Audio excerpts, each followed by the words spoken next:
மியான்மரில் ஏற்பட்ட சக்தி வாய்ந்த நில அதிர்வில் இடிபாடுகளில் சிக்கி 25 பேர் உயிரிழந்திருப்பதாக அண்மை தகவலை நாம் பார்த்துக் கொண்டிருக்கிறோம். கூடுதல் விவரங்களை எமது செய்தியாளர் காவியா வழங்க கேட்கலாம். வணக்கம் காவியா, இந்த நில அதிர்வு குறித்தும் அதனால் ஏற்பட்டிருக்கக்கூடிய பாதிப்புகள் குறித்தும் விரிவான தகவல்கள். வணக்கம் திவ்யா. மியான்மரில் அடுத்தடுத்து 2 பயங்கர நிலநடுக்கங்கள் ஏற்பட்ட நிலையில் இந்த சம்பவங்களில் சிக்கி தொடர்ந்து இடிபாடுகளில் சிக்கி 25 பேர் உயிரிழந்திருப்பதாக தற்போது தகவல் வெளியாகி இருக்கிறது. அதே நேரத்தில் 43 பேர் மாயமாகியுள்ளதாகவும் தெரிவிக்கப்பட்டிருக்கிறது. மியான்மர் நாட்டில் முன்னதாக 2 வலிமையான நிலநடுக்கங்கள் பதிவானது. அந்நாட்டில் சமீப ஆண்டுகளில் பதிவானதிலேயே இதுதான் வலிமையானது என்பதும் குறிப்பிடத்தக்கது. இந்த நிலநடுக்கம் தாய்லாந்து நாட்டிலும் உணரப்பட்டிருக்கிறது. இதனிடையே அங்கு நிலநடுக்கத்தால் ஒரு மாபெரும் கட்டிடம் நொடிகளில் இடிந்து விழுந்த காட்சிகளும் முன்னதாக இணையத்தில் வைரலாகி பரவி வந்தது குறிப்பிடத்தக்கது.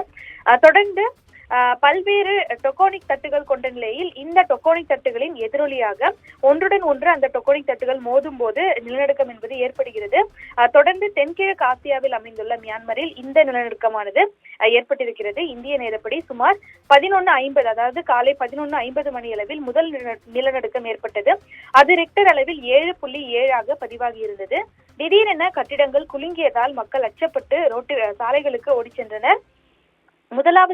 முதலாவது பூகம்பம் தாக்கிய அடுத்த சில நொடிகளிலேயே 2வது பூகம்பம் ஏற்பட்டது.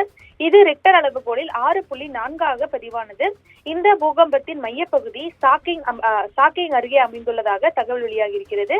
இந்த சக்தி வாய்ந்த நிலநடுக்கம் அண்டை நாடான தாய்லாந்தின் தலைநகர் பாங்காக் வரை வலுவாகவே உணரப்பட்டதாக கூறப்படுகிறது.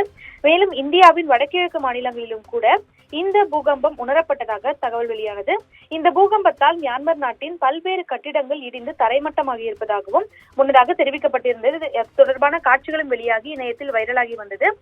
தொடர்ந்து மியான்மரின் மண்டலேயில் உள்ள புகழ்பெற்ற அவா பாலம் இராவதி ஆற்றில் இடிந்து விழுந்த நிலையில் அப்பகுதியில் உள்ள பல கட்டிடங்கள் இடிந்து விழுந்திருக்கின்றன. இந்த நிலையில்தான் தொடர்ந்து அங்கு தலைநகரில் உள்ள மருத்துவமனை ஒரு பெரும் உயிரிழப்பு பகுதியாக ஏற்பட்டிருக்கிறது. அதாவது அங்கிருந்து மக்கள் வெளியேற முடியாத சூழலில் இடிபாடுகளில் சிக்கி அந்த ஒரு மருத்துவமனையில் மட்டும் ஏராளமானோர் உயிரிழந்திருக்கக்கூடும் எனவும் தகவல் வெளியானது. இந்த நிலையில்தான் மியான்மரில் மண்டேலி பகுதியில் 20 பேரும் தொடர்ந்து டாங்கோ பகுதியில் 5 பேரும் உயிரிழந்ததாக தெரிவிக்கப்பட்டிருக்கிறது. இந்த கணக்கின்படி 25 பேர் உயிரிழந்ததாக தற்போது அதிகாரப்பூர்வமாக அறிவிக்கப்பட்டிருக்கிறது. அதே நேரத்தில் தொடர்ந்து 43 பேர் மாயமாகியுள்ளதாகவும் கூறப்படுகிறது. இந்த மாயமானவர்களின் நிலை என்ன எனவும் தொடர்ந்து பல்வேறு கேள்விகள் எழுந்த வண்ணம் உள்ளன.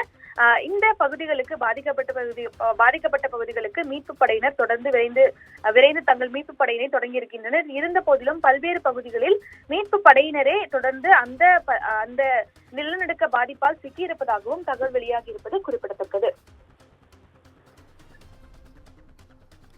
கூடுதல் விவரங்களுக்கு நன்றி காவியா.